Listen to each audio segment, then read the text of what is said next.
संसार ग्रीन और मैं हूं पंकज। दोस्तों, आज का वीडियो बहुत ही खास है आप लोगों के लिए। आप लोगों के डिमांड पर ही मैं आज का वीडियो लेकर आया हूं। कुछ दिन पहले मैंने शिव जी के फूल के बारे में वीडियो डाला था, जिसमें से एक फूल था नागलिंगा या शिवलिंगी का फूल।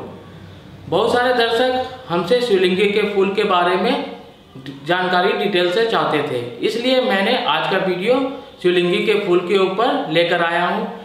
जैसे आप देख रहे हैं मेरे पीछे, ये शिवलिंगी का पेड़ है। ये काफ़ी बड़े होते हैं, लगभग इसकी ऊंचाई 30 से 35 मीटर की होती है। चलिए मैं आपको इसके बारे में डिटेल से बताता हूँ। तब तक आप हमारी वीडियो को अंत तक जरूर देखें, तभी आप पूरी जानकारी इसके बारे में जान पाएंगे।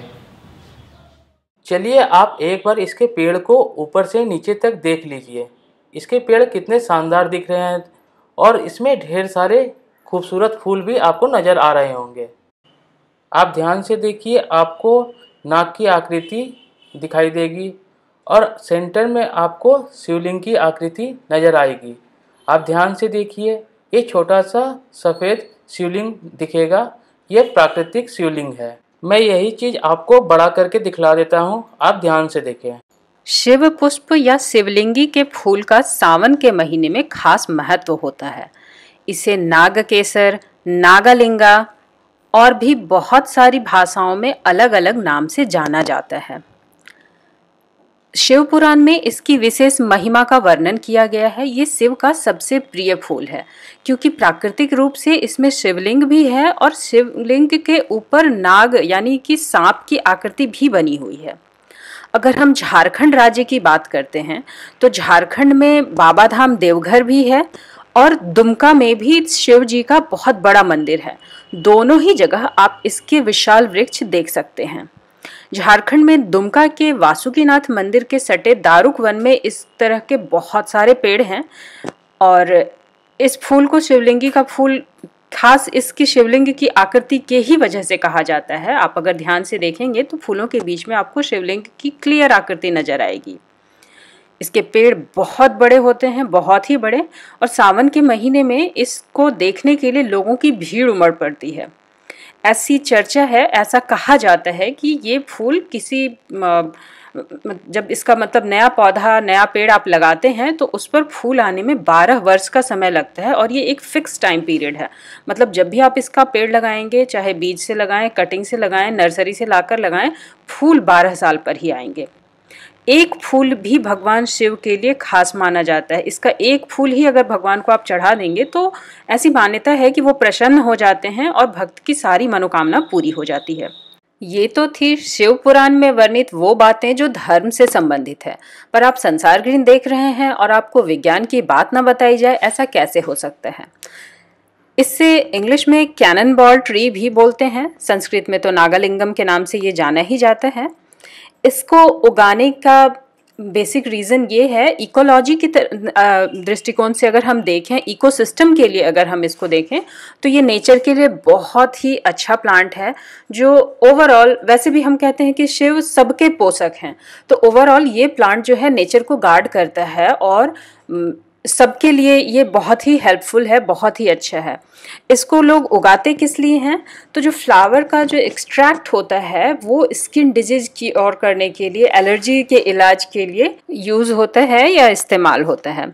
फिर इसके टेंडर लीव्स की बात करें, जो यंग लीव्स होते हैं तो उनको चबाने से दांत का दर्द खत्म हो जाता है, तो ये इस तरीके से भी एक मेडिसिन है।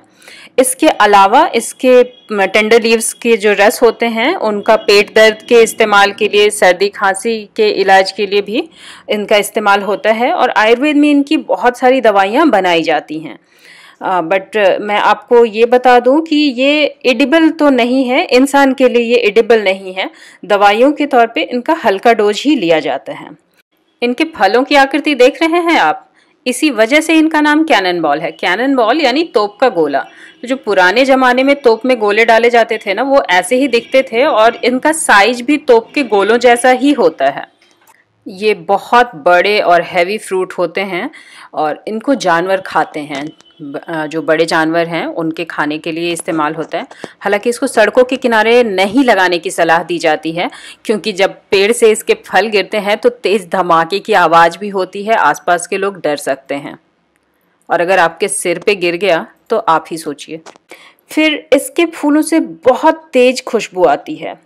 स्पेशली शाम से लेकर अगली सुबह तक इनके फूलों से इतनी तेज खुशबू आती है कि इसके पेड़ के नीचे खड़ा रहना भी मुश्किल हो जाता है। पर इसकी यही तेज खुशबू हम इंसानों के लिए फ़ायदे का सौदा साबित होती है, क्योंकि इसका इस्तेमाल कॉस्मेटिक बनाने, फ्रेगरेंस या परफ्यूम बनाने में होता है और औद्योगिक स्तर पे बड़े लेवल पे इन फूलों का इस्तेमाल इस चीज़ों के लिए किया जाता है, खुशबू के लिए इसके किया जाता है। इसके बाद ये एक कहा जाता है, शिव के बारे में ऐसा कहा जाता है ना कि शिव सबको पोषित करते हैं, सबका ख्याल रखते हैं, जिसका कोई नहीं है उसका शिव है। तो ये बात इस प्लांट के साथ सच्ची साबित होती है। छोटे कीड़े से लेकर बड़े जानवर तक सबको इस पौधे से फ़ायदा मिलता है। जो इंसेक्ट हैं, तितली हैं, भौरे हैं, इसके अलावा इसके पेड़ पे काफ़ी सारी चिड़ियाँ रहती हैं, बहुत सारे पक्षियों का बसेरा हो जाता है। इसके फल और इसके फूल छोटी चिड़ियाँ भी खाती हैं।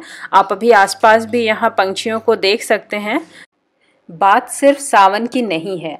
अगर आपके आसपास कहीं यह फूल है तो आप किसी भी सीज़न में कभी भी शिवलिंग के ऊपर ये फूल चढ़ा सकते हैं और शिव जी आपकी मनोकामना ज़रूर पूरी करेंगे। और अगर आप इसका पौधा लगाना चाहते हैं तो आप इसे गमले में लगा सकते हैं, बोनसाई बना के रख सकते हैं। वैसे भी कहते हैं कि शिव मंदिर इस फूल के बिना अधूरा है। तो अगर आसपास कहीं शिव मंदिर है और आपसे संभव है तो आप शिव मंदिर के प्रांगण में ही इसका पौधा लगा दें। एक पंथ दो काज, पूजा भी हो जाएगा और प्रकृति का संरक्षण भी। तो कैसी लगी आपको आज की जानकारी? दोस्तों, अगली बार आप कभी भी बड़े शिव मंदिर के पास जाएं तो आप अगल बगल में इस पेड़ को जरूर देखें, आपको देखने को मिल जाएगा। तो आपको पता चलेगा मैंने जो जानकारी बताई वो सच्ची है। तो चलिए, आप वीडियो को लाइक और शेयर जरूर करें। नमो नमो जी शंकरा, भोलेनाथ शंकरा, हे त्रिलोकीनाथ शंभु, हे शिवाय शंकरा। नमो नमो जी शंकरा, भोलेनाथ शंकरा, रुद्रदेव हे महेश्वरा। नमो नमो जी शंकरा, भोलेनाथ शंकरा, हे त्रिलोकीनाथ शंभु, हे शिवाय शंकरा।